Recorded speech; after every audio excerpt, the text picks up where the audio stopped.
Eu tenho 36 anos de rádio. E a hora que você diz para mim, não parece, tá combinado? Eu tenho 36 anos. Não é essa hora não. É de rádio, tá ok? Eu tenho 36 anos de rádio. Quando eu comecei em rádio, eu comecei muito cedo, eu tinha 16 anos, eu era presidente da minha UPA. E na primeira reunião que eu tive com o diretor dessa emissora, ele me trouxe duas frases que eu fiquei muito impressionado. A primeira frase dele foi: o rádio é uma cachaça. Eu era presidente da UPA. Eu disse para ele, eu não sei o que é cachaça. A segunda frase que ele disse, ele olhou para mim e disse: a partir de agora você é um palhaço. E eu disse: agora você está me ofendendo. Ele disse: eu vou te explicar. O rádio, quando entrar na sua vida, vai entrar na sua veia, e você vai se envolver tanto com o rádio, com a história do rádio, que você nunca mais vai querer deixar o rádio. Isso tem 36 anos. Eu não sei se ele estava certo ou se ele estava errado. A segunda, ele disse: aqui você será um palhaço, porque todas as vezes que você entrar no ar, você pode estar mal, você pode estar bem, não importa a situação, não importa a circunstância, quando você entrar no ar, você tem que entrar bem, você tem que entrar sorridente, alegre, por um motivo simples: o público não merece outra coisa que não o melhor. Daí eu trouxe para o ministério algumas coisas importantes sobre essas duas frases. Sobre a cachaça, não beba. Sobre a questão da fala, do momento em que você leva alguma coisa para o microfone, onde a voz, que é uma das coisas mais sensíveis que a gente tem, a gente pode transmitir tristeza e alegria com o mesmo tom de voz, e você consegue identificar isso. Eu observei que muitas vezes nós não podemos descontrolar isso e não podemos levar para o nosso ministério aquilo que é pessoal. Seu problema pessoal, seu problema com pessoas, ou seu problema com Deus, nada disso deve ser levado para o ministério. Um mês depois, basicamente, eu estava nessa rádio, presidente da UPA, era um sábado à noite, e meu horário era sempre de 8 à meia-noite. No sábado eu entrava às 7 horas, e eu pedi a um colega meu da rádio para ficar até às 9, porque eu estava vivendo um intercâmbio da UPA. Eu estava muito alegre. Eu pedi para o meu colega ficar até às 9, eu iria sair da igreja para estar lá às 9 horas. Mas quando eu estava cantando lá na igreja, vamos adorar a Deus, que era o hit do momento, olhinho fechado, mãozinha para cima, vamos adorar. Não canta não. Naquele instante, eu me lembro que aconteceu uma coisa curiosa, porque na hora que eu abri o olho, esse meu colega estava na minha frente ajoelhado, e eu levei um susto com ele ali, e ele me disse: olha, o chefe mandou você ir para a rádio agora. Eu disse: agora. Eu levantei, despedi do pessoal e fui. Naquela noite eu chorei muito e tomei uma decisão: eu vou sair da rádio. No outro dia tive uma reunião com meu chefe, ele me encontrou e disse: eu quero falar com você. Eu disse: eu também quero falar com você. Ele disse: então fala. Eu disse: não, então fala. Ele disse: não, então fala você. Eu falei: então fala você. Até que eu falei. E eu disse para ele: olha, a rádio está me atrapalhando na escola. Eu saio muito tarde, entro na escola muito cedo, mas eu vou dar um jeito. A rádio está me atrapalhando na saúde, mas tudo bem, a gente resolve esse assunto. Mas a rádio está me atrapalhando na igreja, e na igreja eu não admito isso. Meu chefe ficou impressionado, porque eu disse que eu queria ir embora. Ele disse: você vai ter uma folga hoje. Está de folga hoje, está de folga amanhã. Já gostei do negócio, né? Na sequência, no outro dia, ele foi ao banco encontrar-se com meu pai, presbítero Averaldo. Meu pai não o conhecia, eles não se conheciam. E ele foi dizer para o meu pai uma frase simples: olha, diga para o Juninho, que sou eu, diga para o Juninho que Deus não quer que ele saia da rádio. Meu pai disse para ele o seguinte: olha, Juninho aprendeu a ouvir a voz de Deus, e se Deus não quiser que ele saia da rádio, Deus falará diretamente com ele. A sequência dessa história foi interessante. Meu chefe me chamou e disse: olha, eu vou fazer para você uma proposta. Você não vai trabalhar mais à noite. Eu vou te dar horário nobre. E mais do que isso, você não vai trabalhar mais aos domingos. Você só vai trabalhar de segunda a sábado. Dessa história, com apenas um mês de rádio, eu aprendi uma coisa muito preciosa. Aliás, duas lições especiais. A primeira delas: nunca, nunca, nunca coloque os seus sonhos acima da obra de Deus.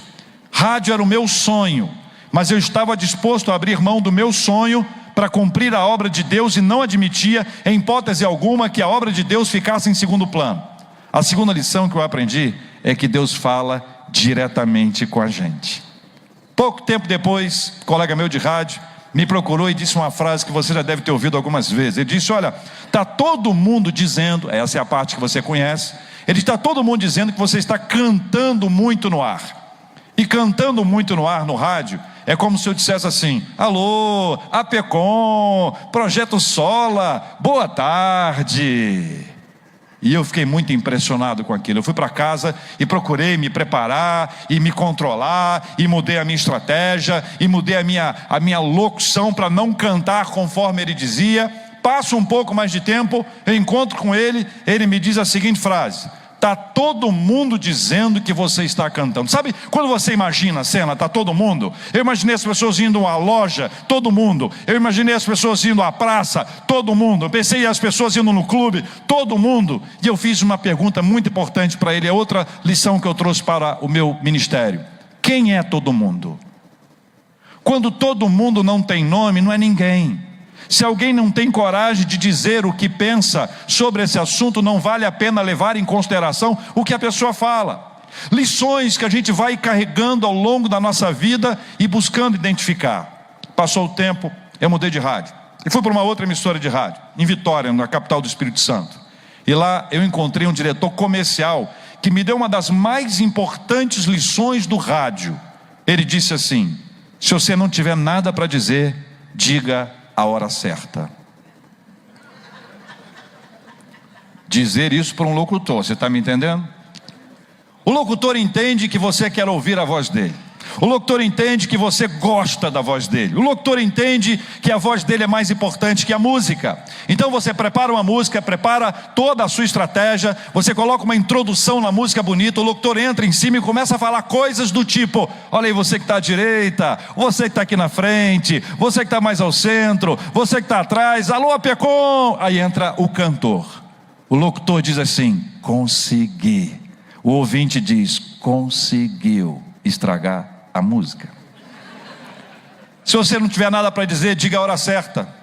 No ministério é a mesma coisa. Há pessoas que falam demais, que falam o que não devem, que falam o que não precisa ser dito. E a gente precisa aprender a dizer aquilo que Deus quer que a gente diga, porque não há nada mais importante que isso. Não podemos levar aquilo que é nosso, que é da nossa carne, sobrepondo aquilo que é a vontade de Deus, ou seja, falando o que não convém. Por isso, se você não tiver nada para dizer, diga a hora certa. Fui para uma outra emissora. Nessa outra emissora eu tive uma experiência maravilhosa, porque eu fui promovido a coordenador. Eu tinha 18 anos de vida, coordenador artístico de uma rádio. Eu era o mais novo de idade, o mais novo de rádio e o mais novo naquela emissora. E quando eu fui promovido, eu comecei a viver uma coisa muito especial. Eu nunca tinha sofrido tanta oposição na minha vida. Os meus amigos que gostavam de mim antes de ser promovido, quando eu recebi essa posição, eles passaram a se unir contra mim e criaram uma série de dificuldades. E dentre esses caras tinha um que era especial. Ele se assentava na minha frente, num refeitório lotado, dizia as coisas mais absurdas, impropérios, falava mal, e ao final ele dizia: reage, reage se você é homem. E eu não reagi por dois motivos. O primeiro, que eu era crente. E o segundo, que ele era enorme.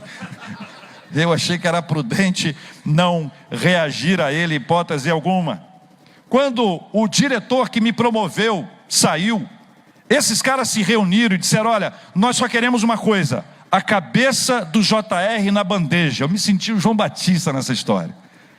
E o chefe disse: olha, eu não tenho por que mandá-lo embora. Ele tem horário de maior audiência, por que eu vou mandá-lo embora?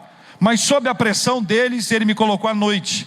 Eu trabalhei à noite um mês à noite. Isso para o rádio é o seguinte: se você faz horário nobre, você quer permanecer no horário nobre. Ele me botou à noite, eu fiquei muito triste, mas ainda assim eu prossegui. E quando eu chego à rádio para ver a programação, eles transformaram uma programação que era pop, que era animada, era agitada, numa programação romântica. Eu já tinha feito de tudo, menos programa romântico. E aí eu aprendi que eu podia pedir a Deus qualquer coisa. Eu fiz uma oração ao Senhor, disse: Senhor, faça de mim o cara mais romântico que já apareceu nessa rádio. Eu entrava no ar às 8 horas. Então você imagina que às 8h02 eu dizia assim: 8h02, 2 corações, 2 caminhos, 2 estradas, 2 pessoas que estavam distantes, que não se conheciam, mas por causa do amor elas se unem. Com você, Projeto Sola.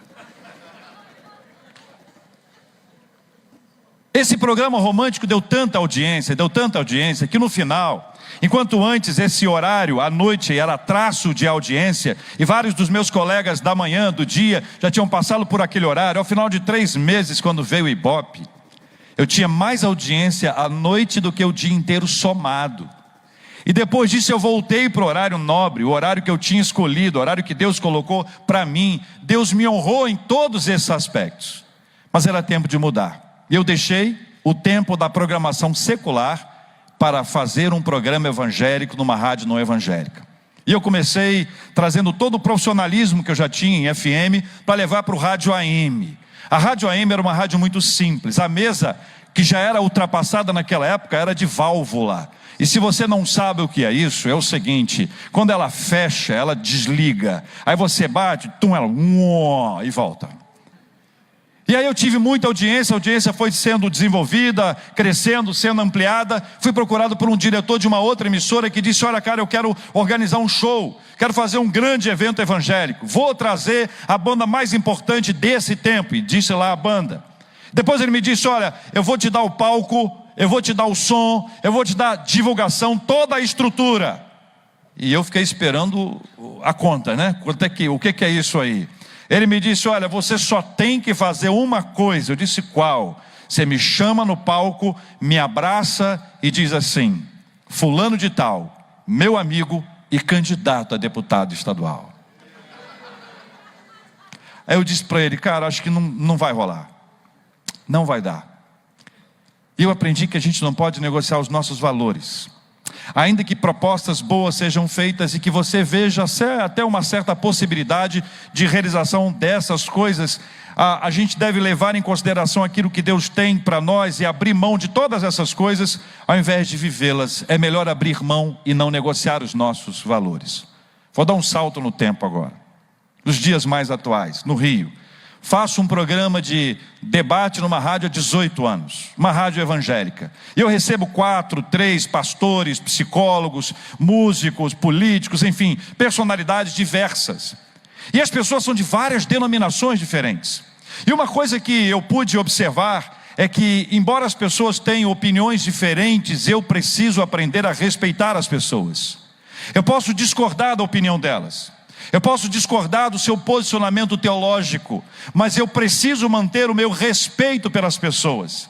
E essa postura de respeitar as pessoas é algo muito especial, que Deus me deu a oportunidade de conviver. Por exemplo, com um homem que chegou na rádio e no calor do debate ele disse que ele tinha um anjo da guarda. Um pastor disse: eu tenho um anjo da guarda.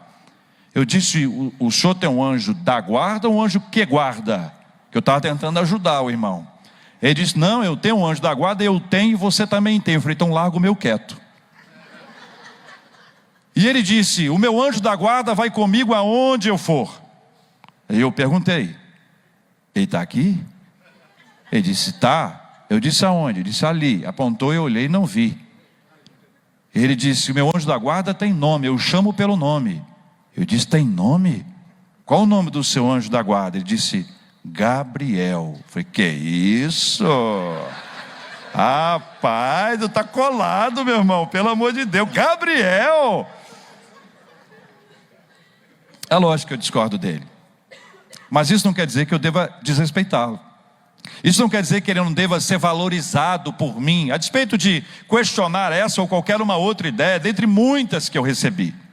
Por fim, eu quero dizer para você que no ministério e no rádio, eu aprendi a esperar coisas espetaculares de Deus. Estava uma vez discutindo determinado assunto. Enquanto eu estou na rádio falando sobre esse assunto, tem uma ouvinte com fonezinho de ouvido em Niterói, próximo às barcas lá em Niterói. Ela me ouvindo com fonezinho, andando, e ela viu uma menina mais próxima assim ao mar, próxima assim às barcas, e essa menina estava com um semblante estranho. Ela se aproximou, conversou com ela, e a menina contou para ela: olha, eu fui estuprada pelo meu padrasto, contei para minha mãe não acreditou.